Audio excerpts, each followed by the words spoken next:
I spent $20,000 on a family vacation to Hawaii, dreaming of happy moments with my loved ones. But at the airport, my son said, I forgot to buy you a ticket. Just go home. They had planned to leave me behind like trash from the very beginning.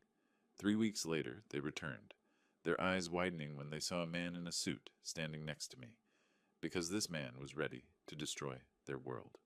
Before we continue, please subscribe to the channel and write in the comments what time it is where you are now. Dad, I have some bad news. Simon's voice cut through the terminal noise like a blade. I stopped mid-stride, my rolling suitcase bumping against my leg. The Hawaiian Airlines check-in counter stretched ahead of us, busy with families hauling oversized luggage and flower leis. What kind of bad news? I asked, though something in his tone already made my stomach clench. He wouldn't meet my eyes. Instead, he stared at the departure board, hands shoved deep in his pockets. I forgot to buy your ticket. The words hung in the air like smoke. Around us, travelers rushed past with boarding passes clutched in their hands, their excited chatter about beaches and luau's suddenly feeling like mockery. You forgot? My voice came out smaller than I intended. Simon, we've been planning this vacation for 3 months. I know. He finally looked at me, but only briefly. There was just so much to coordinate, and with work being crazy, I gave you $20,000. The number felt heavy on my tongue. For all of us. The whole family. Right, and we're grateful, Dad. Really. Simon glanced at his watch, then toward the departure gates. But the thing is, the flight's almost ready for boarding, and I was already moving toward the check-in counter, dragging my suitcase behind me. The wheels caught on something, jerking my shoulder, but I pressed forward. This was fixable. Had to be. Excuse me, I called to the woman behind the counter. Her uniform was crisp blue, her smile professional. I need to check what flights you have available to Honolulu today. She typed something into her computer. Certainly, sir. What's the name on the reservation? Lee Willis, but apparently there might be an issue with my booking. More typing. A pause. Her smile faltered slightly. I'm not seeing any reservation under that name, sir. Are you sure it was booked with Hawaiian Airlines? My chest tightened. It has to be there. My family... I turned to look for Simon, but he'd moved several feet away, now pacing near the security checkpoint entrance. Let me try a broader search, the agent offered. What dates were you looking to travel? Today. Right now. My son and his family should already have their tickets. She nodded, fingers flying over the keyboard. The screen reflected in her glasses as she scrolled through options. I do see a reservation for Simon Willis. Party of 4, departing at 4:15. But there's no Lee Willis on that booking. The terminal seemed to tilt slightly. That's impossible. Check again. I've checked twice, sir. Would you like me to see what's available on standby? Hope flickered. Yes, anything. I'm sorry, but we're completely booked today. There's a convention in Honolulu, and what about tomorrow? First class? I'll pay whatever it costs. Simon appeared at my elbow, his hand closing around my arm. Dad, we need to talk. I shook him off. Not now. We're figuring this out. No, we're not. His grip tightened, pulling me away from the counter. This isn't going to work. The airline agent watched us with growing concern. Other passengers began to stare. A small child pointed at my suitcase, which had tipped over when Simon grabbed me. What do you mean it's not going to work? I steadied my luggage, my hands shaking slightly. There has to be another airline, another flight. Dad, listen to me. Simon's voice carried a sharp edge I'd never heard before. The vacation is happening. Today, right now. My family is already through security. So we find another way to get me there. No. The word was flat, final. We don't. The departure board flickered, updating flight times. Gate assignments shifted. The 4:15 Hawaiian flight now showed final boarding call in pulsing red letters. Simon, you're scaring me. What's going on? He checked his watch again, more aggressively this time. What's going on is that you need to go home, Dad. We'll manage the vacation somehow. Manage? My voice cracked. I paid for everything. The hotel, the car rental, the activities for the kids. And we appreciate that. But right now, standing here arguing isn't helping anyone. The terminal's air conditioning hummed overhead, but I felt hot, dizzy. Nothing made sense. 3 months of planning, $20,000, family dinners where we'd discussed snorkeling and sunset dinners, and now Simon was acting like I was some kind of inconvenience. Just go home, he repeated, already backing toward the security checkpoint. We'll call you from the hotel. That's when I saw it in his eyes. Not panic about a forgotten ticket. Not guilt about a mistake. Relief. Simon turned and walked toward the gate, leaving me standing beside my suitcase in the middle of the terminal, watching my son disappear into the crowd, like he'd been planning this moment all along. The Hawaiian Airlines counter suddenly felt like my only anchor in a spinning world. I approached the same agent who recognized me immediately. Sir, were you able to work things out with your family? Actually, I need you to check something for me. My voice sounded steadier than I felt. That reservation under Simon Willis, when was it made? She hesitated, glancing toward the security checkpoint where Simon had vanished. I'm not supposed to share booking details, but her fingers moved across the keyboard. It shows here that it was booked 6 weeks ago. Party of 4. 2 adults, 2 children. 6 weeks ago. Not 3 months when we'd first discussed the vacation. Not last week when Simon claimed he was finalizing everything. 6 weeks ago when he'd already decided I wouldn't be included. And no changes were made to add additional passengers? No, sir. The reservation has remained unchanged since the initial booking. My legs felt weak. I gripped the counter edge, the metal cool under my palms. What about other airlines? Anything to Honolulu today, tomorrow, this week? She checked, her expression growing more sympathetic with each search. I'm afraid it's the convention season. United has a waiting list of 47 people. Alaska Airlines is booked solid through next Tuesday. Next Tuesday. The words tasted bitter. By then, the vacation would be half over. There is one option, she offered quietly. Southwest has a red-eye tonight with 2 stops. Gets you in Thursday afternoon, but it's quite expensive without advance booking. How expensive? $1,800. I reached for my wallet, but stopped. In the distance, I could see the gate for the Hawaiian flight. Simon would be there now, probably texting Fern, telling her everything was handled. The problem, me, had been dealt with. Sir? The agent's voice seemed to come from far away. He knew, I said, more to myself than to her. All along he knew. I'm sorry? I looked at her kind face, her genuine concern for a confused old man, and suddenly felt embarrassed. This wasn't her problem. This was family business, the kind of ugly truth that should stay private. The flight, I said. Is it still boarding? Final call was 10 minutes ago. They're probably closing the doors now. As if summoned by her words, an announcement crackled over the intercom. Hawaiian Airlines Flight 447 to Honolulu is now closed for boarding. All ticketed passengers should be on board. I turned toward the gate. Even from here, I could see the last few stragglers rushing down the corridor, children in tow, carry-on bags bouncing behind them, families heading to paradise together. My phone buzzed, a text from Simon. Sorry, Dad. We'll call from hotel. Take care of yourself. Take care of yourself, like I was some burden he'd finally managed to shed. The agent cleared her throat gently. About that Southwest flight, sir? Would you like me to hold it while you decide? I stared at my phone screen. No explanation, no real apology. Just a casual dismissal after taking $20,000 and 3 months of my excitement. No, I said, sliding the phone back into my pocket. No, I don't think so. Are you sure? I can hold it for 15 minutes. I'm sure. Because suddenly, standing in that terminal with the smell of coffee and the sound of rolling luggage all around me, I realized something important. This wasn't about a forgotten ticket, or poor planning, or even Simon's selfishness. This was about who they thought I was, who they thought they could treat like a fool. The departure board updated again. Hawaiian Flight 447 now showed departed in stark black letters. Simon and his family were airborne, probably toasting with complimentary beverages, congratulating themselves on a vacation well-deserved. I picked up my suitcase handle and walked toward the exit. But I wasn't defeated, not anymore.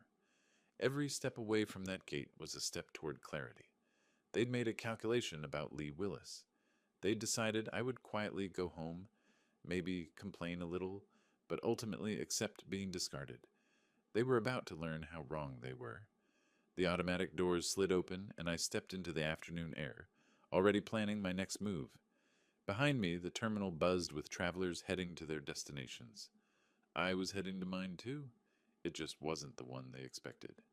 The taxi line stretched longer than I'd expected, but I welcomed the wait.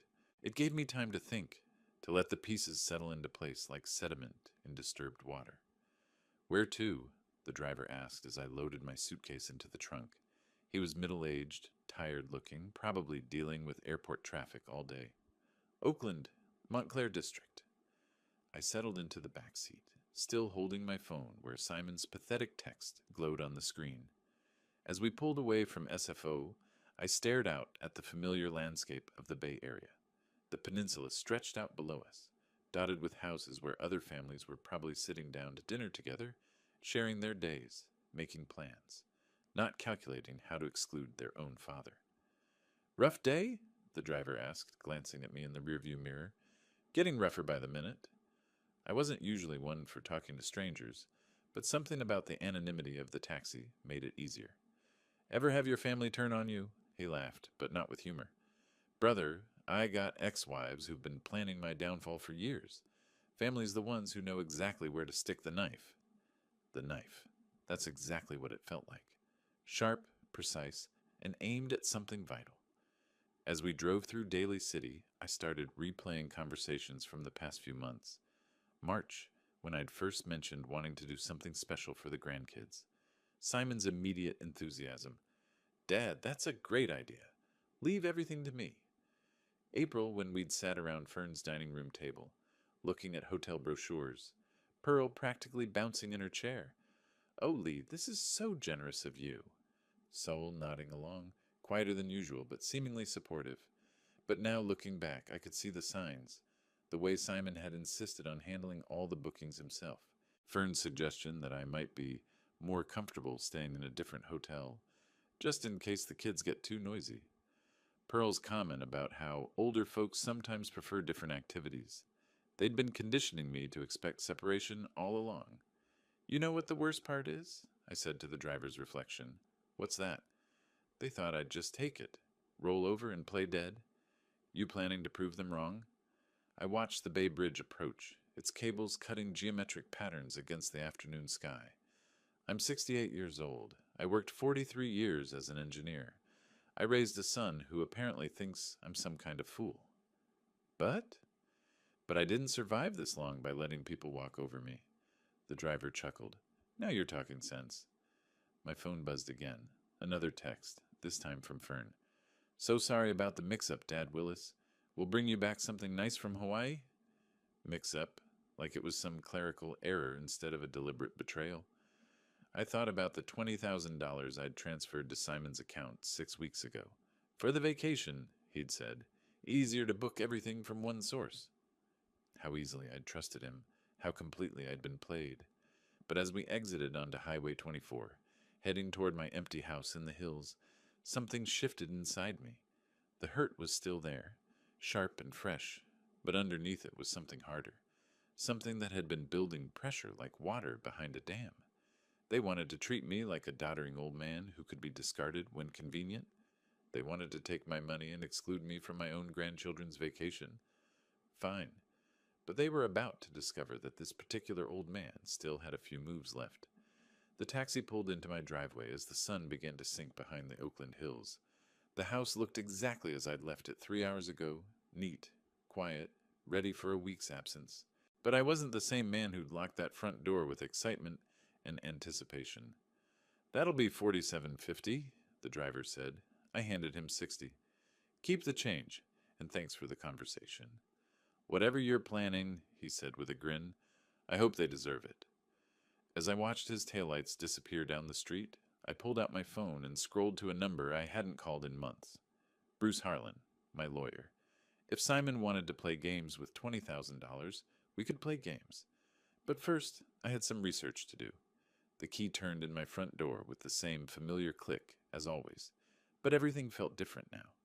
I dragged my suitcase across the threshold, its wheels catching on the doormat I'd bought with Martha 20 years ago.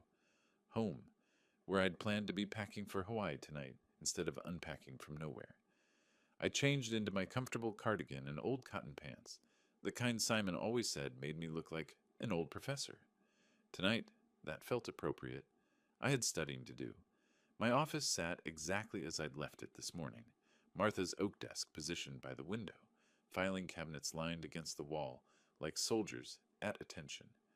Everything organized, everything in its place, unlike my family. The vacation folder sat in the second drawer, tab labeled Hawaii 2025 in my careful handwriting. I pulled it out and spread the contents across the desk's leather surface. 23 documents, each one representing another piece of my trust that had been systematically betrayed. Travel agency invoice, $20,000 transferred to Simon's account 6 weeks ago. Hotel confirmation, Grand Wailea, Ocean View. Suites, 7 guests, 10 nights. I counted the names. Simon, Fern, Pearl, Sol, Mia, Ethan, and Martha Willis. Martha, my wife who'd been dead for 3 years. They'd actually put Martha's name down instead of mine. The reservation my money paid for didn't even include me. My hand shook as I reached for the hotel brochure. Beautiful sunset photos, families playing in crystal clear water, generations gathering around dinner tables. Everything we'd talked about during those family planning sessions. Dad, you'll love the Ocean View Suite, Simon had said. The kids will have such amazing memories, Fern had added. All lies. I picked up the phone, not my cell phone, but the old landline Martha insisted we keep. Something about this moment required the weight of real connection, not wireless convenience. Directory assistance connected me to Grand Wailea Resort. Reservations, this is Keiko. How may I help you? Her voice carried that practiced Hawaiian warmth, the kind they train hospitality workers to perfect. I need to cancel a reservation under the name Willis. Let me pull that up for you. Willis, yes, I show a reservation for 7 guests, checking in tomorrow. Ocean View Suites for 10 nights. Are you sure you want to cancel? Our resort is beautiful this time of year. I'm completely sure. May I ask why? Perhaps I can offer alternatives. Different room types, partial stays. No alternatives. Cancel everything. A pause. I could hear her typing, probably trying to process why someone would cancel such an expensive booking. Mr. Willis, I have to inform you that canceling this close to arrival will result in significant penalties. The total cancellation fee would be $3,200, $3,200, less than what I'd spend on gas money for a year. That's acceptable. Sir, are you certain? This is a very substantial reservation. Perhaps if you spoke with our guest services manager? Cancel it now, please. More typing. The sound of a printer. Official business being conducted. The cancellation is processed. You should receive confirmation via email within the hour. Is there anything else I can help you with today? Actually, yes. When someone arrives tomorrow expecting that reservation, what will you tell them? I would inform them that the reservation was canceled by the primary booking party at 6:47 p.m. Pacific Time on May 15th. Perfect. Simon would know exactly when I'd taken action, and more importantly, he'd know it was deliberate. Thank you, Keiko. You've been very helpful. I hung up and looked at the scattered papers on my desk. In the corner sat a framed photo of last Christmas. Simon, Fern, the kids, Pearl and Sol, all gathered around my tree, opening presents I'd bought, eating dinner I'd paid to cater, all of them smiling at the generous old fool. Well, the generous part was over. Morning light filtered through my bedroom curtains differently than it had in weeks. For the first time since we'd started planning this vacation, I'd slept deeply, dreamlessly, completely. No anxiety about packing, no excitement about seeing Pearl's face when she first glimpsed the ocean, no mental lists of activities the grandkids might enjoy, just peace. I showered, dressed in fresh clothes, and made my way to the kitchen.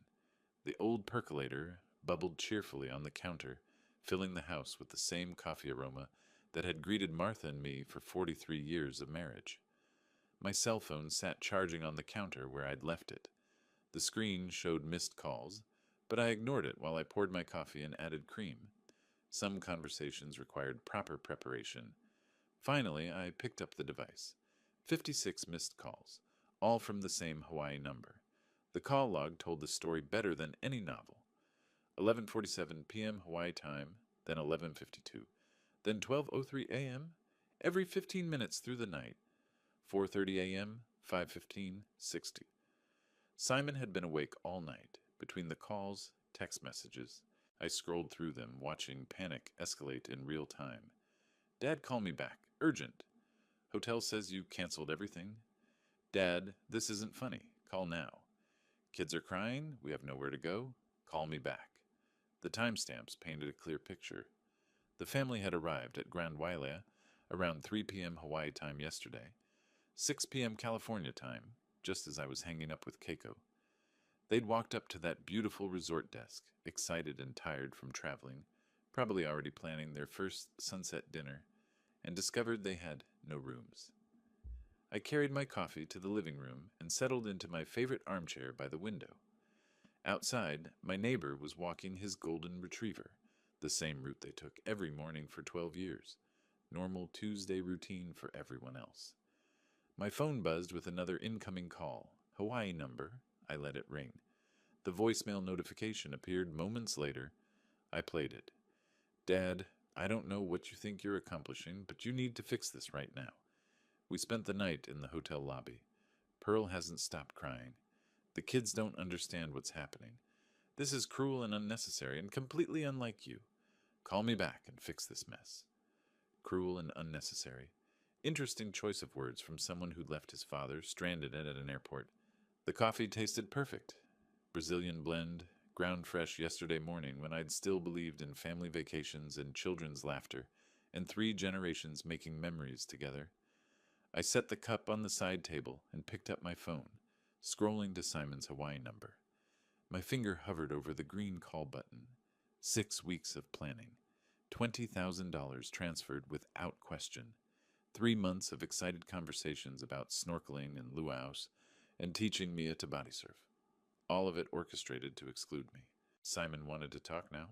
After 56 unanswered calls and messages that managed to blame everyone except himself. Perfect. I had things to say too. I pressed the call button. Simon answered before the first ring finished. Dad! Finally! What the heck is going on? The hotel says you canceled our entire reservation. His voice came through so loud I had to hold the phone away from my ear. In the background I could hear other voices. Fern saying something about complete disaster. One of the kids crying. Well, hello, Simon. How's your vacation going? Don't play games with me. We have nowhere to stay. Do you understand what you've done? I reached for my notepad, the one Martha used to keep by the phone for taking messages. Some conversations needed documentation. Actually, I understand perfectly. Tell me, when you planned to leave me at the airport yesterday, where exactly did you expect me to spend my vacation? A pause. The background voices quieted. Dad, that was completely different. This is about innocent kids who... Were there innocent kids involved when you deliberately excluded me after taking my $20,000? That's not the same thing. I wrote down the time. 8:03 a.m. California, 5:03 a.m. Hawaii. Simon's voice carried the exhaustion of someone who'd been awake all night in crisis mode. Help me understand the difference, son. The difference is we're stuck in a foreign place with no money and kids who don't understand why their vacation got ruined. Interesting. Yesterday you told me to just go home when I was stuck in a foreign airport. What changed? Fern's voice grew louder in the background. Simon, tell him about the credit cards. Credit cards. I made a note. Dad, we can't afford another hotel. Everything's booked solid anyway because of some convention. We put the entire trip on credit, expecting to pay it off with, well, expecting different circumstances. You mean expecting to pay it off with my money while I sat home like a discarded piece of furniture? Stop being dramatic. This isn't about you anymore. It's about Pearl and the kids, and it became about me the moment you took my money and excluded me from my own grandchildren's vacation. Simon's voice shifted, becoming harder. Fine. You want to play hardball? When I get back to California, you're going to regret this. You think you can manipulate this family with money? I wrote that down word for word. You're going to regret this. Simon, are you threatening me? I'm promising you that actions have consequences, old man. Old man, I noted that too. You're absolutely right about consequences. For instance, the consequence of betraying someone's trust is that they stop trusting you. This is ridiculous. You're punishing children because you got your feelings hurt. I'm teaching adults that stealing $20,000 and abandoning family members has repercussions. We didn't steal anything. You gave us that money for a family vacation, which, by definition, includes family. Silence, except for Pearl's voice in the distance, something about never should have listened, and this is a disaster. Simon tried a different approach. Dad, look, maybe we handled things badly yesterday, but right now we need to focus on fixing the situation. Can you call the hotel and... No. What do you mean, no? I mean the word no, Simon. It's what you should have heard yesterday when you suggested I just go home and miss my own grandchildren's vacation. This is insane. You're acting like some kind of vindictive. I hung up. The living room felt perfectly quiet after Simon's shouting. Outside, a hummingbird hovered near Martha's old feeder, its wings a green blur against the morning light. I looked at my notepad. Threats, insults, financial admissions, zero accountability. My phone immediately started ringing again. Hawaii number. I turned it off and finished my coffee, watching the hummingbird navigate between flowers with purpose and precision. Some lessons couldn't be taught with words. I stared at my notepad where Simon's threats glared back at me in black ink. You're going to regret this, old man. The words looked even uglier written down than they'd sounded through the phone. Martha's reading chair sat empty by the window, afternoon light streaming across the floral cushions she'd chosen 30 years ago. I could almost see her there, hands folded in her lap, waiting for me to ask the right question. What would you do, Martha? But I already knew. Martha never let anyone push her around, not even when it cost her friendships or family comfort. She'd built a career in nursing by standing up to doctors who thought women belonged in the background. Sometimes kindness gets mistaken for weakness, she used to say. Don't let people confuse the two, Lee. I'd been kind to Simon his whole life, paid his college tuition when he struggled with grades, co-signed his first apartment lease when no one else would trust him, covered his mortgage payments during 3 separate job changes, funded family vacations, school supplies for the grandkids, medical bills when Fern needed surgery. Kindness. All of it interpreted as weakness. My office felt different now, like sacred ground where important decisions get made. I opened the filing cabinet Martha had organized so perfectly, every folder labeled in her careful handwriting. Financial family support contained the evidence of 20 years of generosity, bank statements showing monthly transfers to Simon's mortgage company, receipts for Mia's violin lessons and Ethan's soccer equipment, medical bills I'd quietly paid when Pearl needed her hip replacement, college fund contributions, birthday gifts, Christmas bonuses disguised as loans that were never repaid. $47,000 last year alone. I found Bruce Harlan's business card tucked behind Martha's emergency contact list. Harlan and Associates, estate planning and family law. We'd worked together when Martha died, handling her affairs with the kind of professional precision that made difficult times manageable. Bruce understood the weight of family obligations. He'd also understand when those obligations became exploitation. My investment portfolio sat in the bottom drawer, statements showing the careful accumulation of 43 years in engineering, real estate appreciation, retirement accounts, savings bonds, stock options from the tech companies I'd consulted for after official retirement. Simon had no idea how much he was about to lose. The afternoon sun slanted lower now, casting long shadows across my desk. Somewhere in Hawaii, my son was probably still trying to figure out alternative accommodations, still convinced this was temporary frustration he could manipulate away with the right combination of guilt and intimidation. He was about to learn the difference between temporary and permanent. I reached for the phone, Bruce's card steady in my other hand. The numbers felt significant as I dialed, like coordinates for a destination I'd been avoiding my whole life. Justice wasn't the same as revenge. Martha taught me that too.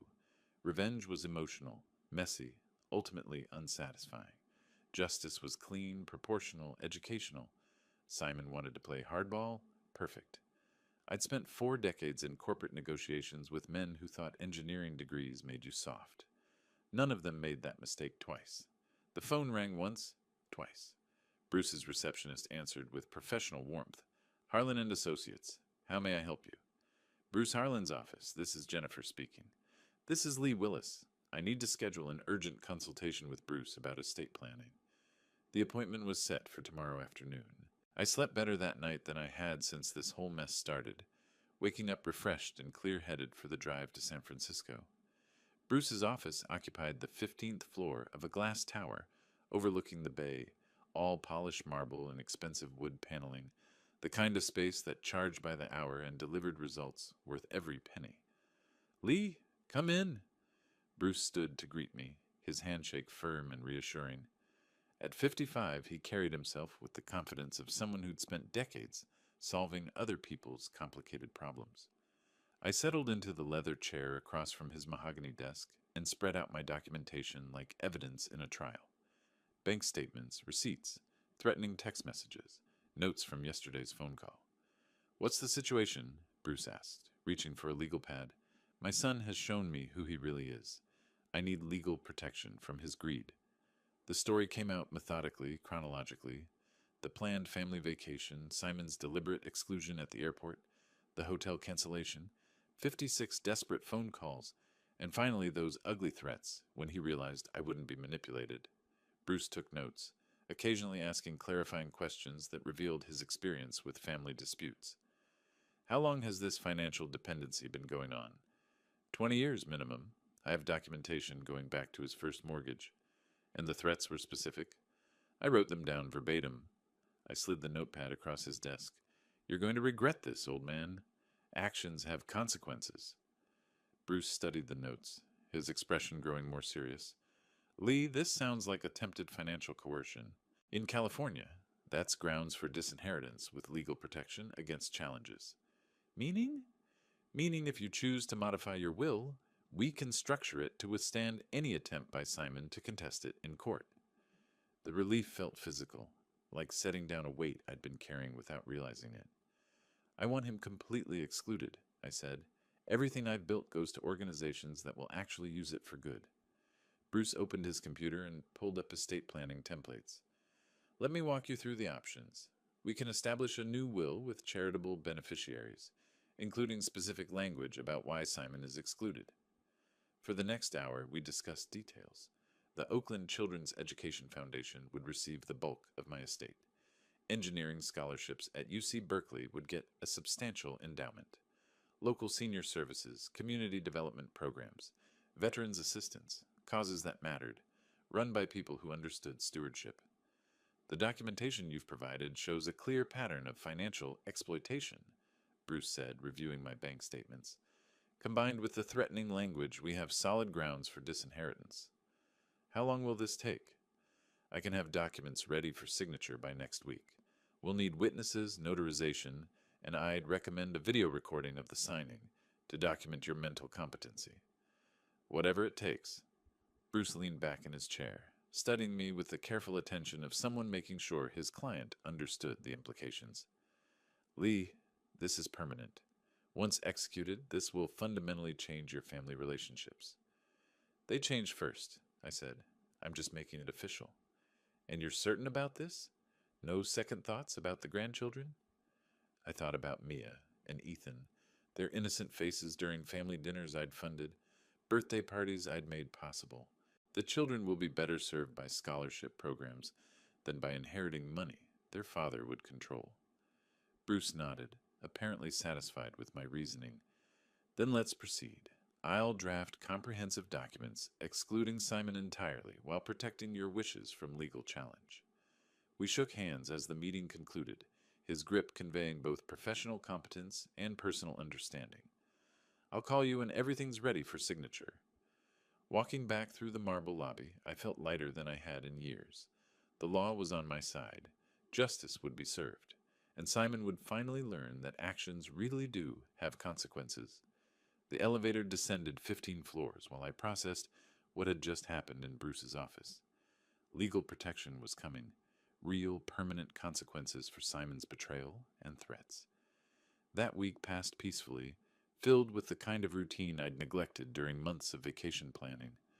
Morning walks around my Oakland neighborhood, afternoon reading in Martha's chair, evening meals prepared without rushing to accommodate family phone calls or visits.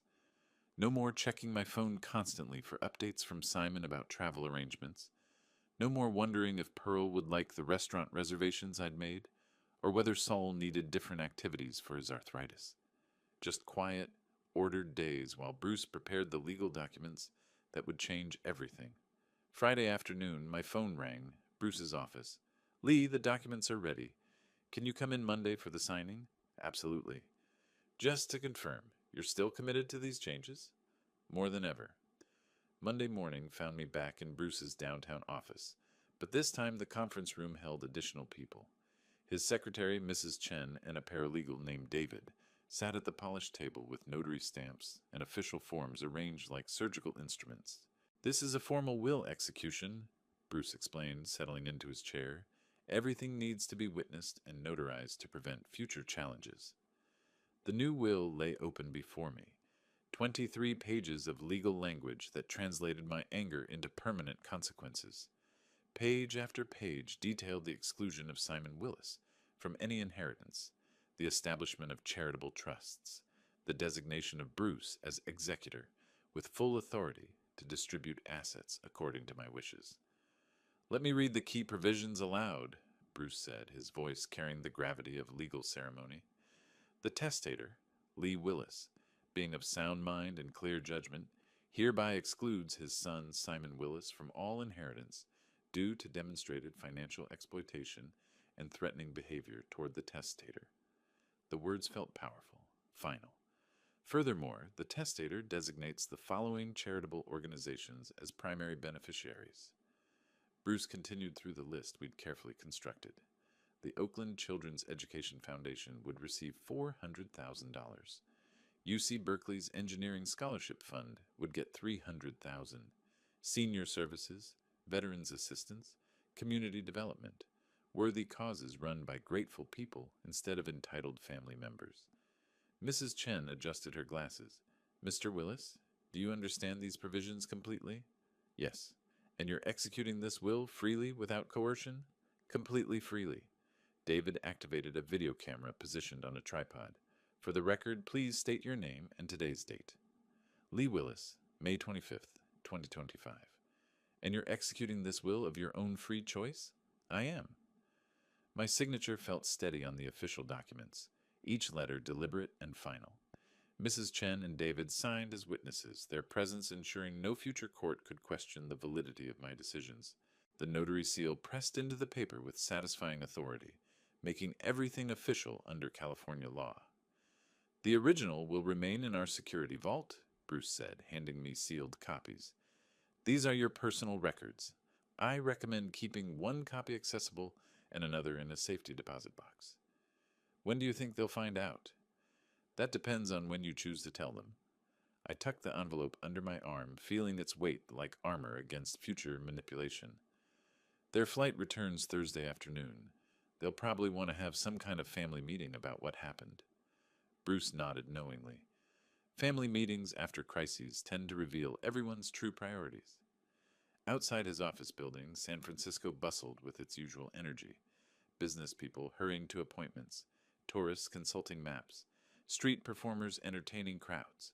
Normal life continuing while my personal world shifted on its axis.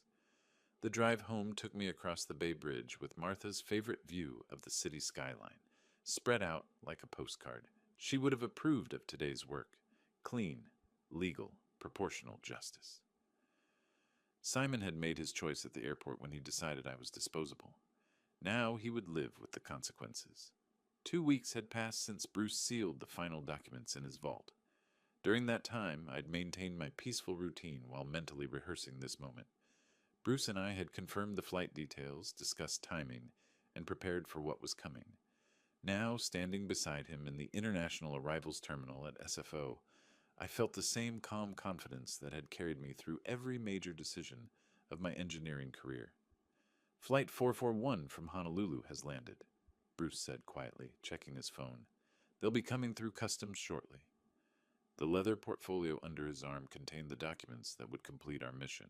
3 weeks of planning, legal preparation, and psychological readiness all led to this moment. Passengers began trickling through the sliding doors marked, "Nothing to declare." Tanned families with flower leis draped around their necks, couples carrying duty-free shopping bags, business travelers checking their phones. the usual flow of people returning from paradise. Then I saw them. Pearl appeared first, chattering animatedly to Soul about something she'd seen on the plane. Her oversized hat still bore a Hawaiian Airlines baggage tag, and she carried a shopping bag with Maui printed across the front. Saul followed quietly, wheeling two large suitcases, his face showing the patient exhaustion of someone who'd listened to travel stories for 6 hours straight. Behind them came Fern and the children. Mia wore a grass skirt over her shorts and clutched a plastic ukulele, while Ethan had a lei made of fake flowers around his neck. Both kids looked tired but excited, scanning the crowd for familiar faces. Simon emerged last, checking his phone with the distracted air of someone trying to reconnect with mainland life. His Hawaiian shirt hung loose over khaki shorts, and he moved with the relaxed swagger of a man who thought his problems were behind him. Then Mia spotted me. "Grandpa!" She broke away from the group and ran toward me, her plastic ukulele bouncing against her side. Ethan followed, his face lighting up with genuine joy. "Grandpa Lee, we missed you so much. Wait until you hear about the dolphins." I knelt down to hug them both, feeling their small arms wrap around my neck with the uncomplicated love that only grandchildren can offer. For a moment, the weight of what was about to happen pressed against my chest. But then I looked up and saw Simon's face. He'd stopped walking entirely, his relaxed vacation demeanor evaporating as he processed the unexpected welcoming committee. His eyes moved from me to Bruce, taking in my lawyer's professional attire and the portfolio tucked under his arm. "Dad?" Simon's voice carried a note of wariness. "What are you doing here?" "Welcoming you home," I said, standing up and gently positioning the children beside me. "How was your vacation?" Fern appeared at Simon's elbow, her expression shifting from confusion to something approaching alarm as she noticed Bruce's presence. Pearl, oblivious to the tension, continued her chatter. "Lee, what a wonderful surprise! Wait until you hear about the luau we went to, and the resort had this amazing breakfast buffet and—" "Pearl," Soul said quietly, his accountant's instincts picking up on undercurrents she'd missed. "Maybe we should—" Bruce stepped forward, his movement precise and professional. "Mr. Simon Willis?" His voice carried the formal tone of official business. Simon's face went pale beneath his vacation tan.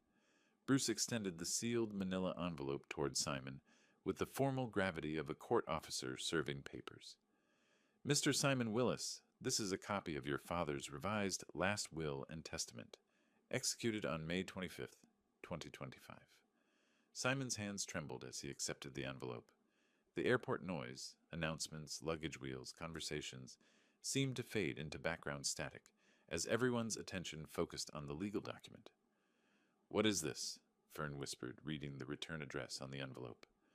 Simon broke the seal with jerky movements. His vacation relaxation completely evaporated.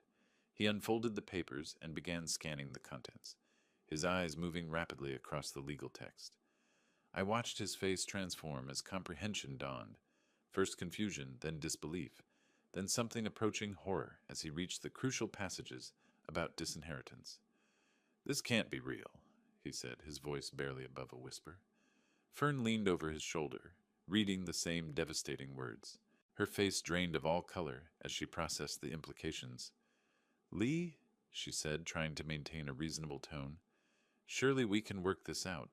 Think about the children. They're your grandchildren." "I did think about them," I replied calmly. "That's why I paid $20,000 for their Hawaiian vacation." Simon's head snapped up from the documents, his eyes blazing with the kind of desperate fury that comes from watching a life plan collapse in real time. "You can't do this to us. I'm your son." "Yes," I said, "the son who left me stranded at an airport and threatened me when I finally stood up for myself." Pearl, finally grasping that something serious was happening, stopped her chatter mid-sentence. "Lee, what's going on? Why does everyone look so upset?" Sewell took her arm gently. "Pearl, maybe we should give them some privacy." But Simon wasn't interested in privacy. "This is impossible. You can't disinherit family." "There are laws." Bruce spoke with professional calm. "Actually, Mr. Willis, California probate law fully supports your father's right to distribute his estate as he sees fit. The documentation is legally ironclad." "I'll contest it in court." Simon's voice rose enough to attract glances from other travelers. "This won't stand." "Please do," I said. Bruce has prepared for that possibility. The video recording of my competency evaluation should be particularly compelling to any judge. Fern was still scanning the legal documents, her practical mind calculating losses. The house? The investments? Everything? Everything, Bruce confirmed. The Oakland Children's Education Foundation and UC Berkeley Engineering Scholarship Fund are now the primary beneficiaries. Simon crumpled the papers in his fist, then immediately smoothed them out again, as if that might change their contents. "This is insane. You're throwing away your family over one stupid argument." "One stupid argument?" My voice remained level, but I felt Martha's spirit strengthening my resolve. "Simon, you took $20,000 from me, excluded me from my own grandchildren's vacation, and threatened me when I objected. That's not an argument. That's betrayal." Mia tugged at my jacket. "Grandpa, why is Daddy yelling?" I looked down at her concerned face and felt a pang of genuine sadness. These children would grow up wondering why their inheritance disappeared. Never understanding their father's greed had cost them their future. "Sometimes grown-ups make mistakes that have big consequences," I told her gently. Simon's desperation reached a new pitch. "We'll get lawyers. We'll prove you were manipulated, that you're not thinking clearly." Bruce opened his own portfolio and handed Simon a business card. "I'd be happy to provide documentation of your father's complete mental competency to any attorney you hire. Fair warning, frivolous litigation can be expensive." The family stood clustered around their vacation luggage, the happy memories of Hawaiian beaches already overshadowed by this new reality. Pearl kept looking between faces, still not fully comprehending the magnitude of what had happened. Sewell, however, understood completely. His accounting background had taught him to recognize when numbers added up to disaster. "Simon," he said quietly, "maybe you should have thought about consequences before you acted." Simon whirled on his father-in-law. "Don't lecture me. This affects all of us." "No," I said firmly. "This affects the people who betrayed my trust. Your children are innocent. That's why I've established scholarship funds that will help children like them for generations." Bruce closed his portfolio with finality. "Gentlemen, our business here is concluded." He turned toward the terminal exit, and I followed, leaving Simon's family to process their new reality amidst the cheerful chaos of returned travelers and vacation reunions. Behind us, I could hear Simon's voice calling after us, still trying to negotiate, still unable to accept that some consequences are permanent. The walk through SFO's corridors felt different than it had 3 weeks ago. Then I'd dragged my suitcase through these same halls as a confused, betrayed old man. Now I walked beside my attorney as someone who'd reclaimed his dignity through principled action. Bruce and I said little during the elevator ride to the parking garage. The weight of completed justice needed no commentary. "That went exactly as planned," Bruce finally said as we reached his car. "Better," I replied. "Simon revealed his true character perfectly. No judge would overturn a will after hearing those threats." The drive home took us across the Bay Bridge as evening settled over San Francisco. The city lights reflected off the water in patterns that Martha had always loved, and I felt her presence approving of the day's work. "You know they'll try to contest it," Bruce said as we navigated through Oakland traffic. "Let them. Every lawyer they hire will tell them the same thing you told me. The documentation is ironclad." Bruce pulled into my driveway as the automatic porch light flickered on. The house looked exactly as it had this morning, but everything felt transformed by the completion of justice. We shook hands beside his car. "Thank you, Bruce. You made this possible." "You did the hard work, Lee. Standing up for yourself took real courage." After his taillights disappeared down the street, I unlocked my front door and stepped into the quiet sanctuary of my home. The familiar smell of furniture polish and the distant tick of Martha's grandmother clock welcomed me back. In the kitchen, I prepared a simple dinner: scrambled eggs, toast, a cup of tea. No need to accommodate anyone else's preferences or schedule. Just food I enjoyed, eaten at my own pace. The evening light slanted through the dining room windows as I ate, illuminating the family photos that lined the mantelpiece. Simon's graduation from college, his wedding to Fern, pictures of the grandchildren at various ages. They were still family, but now I could look at them without feeling the sting of betrayal. My favorite armchair beckoned from its position by the living room window. I settled into its familiar embrace with my tea, looking out at the garden Martha had planted, and I'd maintained for the past 3 years. The last few weeks had transformed me from victim to advocate, from someone who accepted mistreatment to someone who demanded justice. Martha would have been proud of the man I'd become, or perhaps the man I'd remembered how to be. My phone sat on the side table, turned off since leaving the airport. No doubt Simon was trying to call, still believing he could negotiate his way out of consequences. But some lessons can only be learned, never taught. The charitable organizations would receive my call tomorrow. The Oakland Children's Education Foundation, UC Berkeley's Engineering School, the Senior Services Program, worthy causes run by grateful people who understood stewardship. My money would fund violin lessons for children whose parents worked multiple jobs. It would pay for engineering textbooks for students who couldn't afford them. It would provide meals and companionship for seniors who'd been forgotten by their families. Real good in the world, instead of funding more vacations I'd be excluded from. The sun set behind Oakland's hills, painting my living room in shades of gold and amber. Somewhere across the bay, Simon's family was probably still processing the magnitude of their changed circumstances. Pearl would be confused, Sol quietly calculating, Fern planning damage control, and Simon would be learning that actions really do have consequences. I finished my tea as darkness settled over the neighborhood.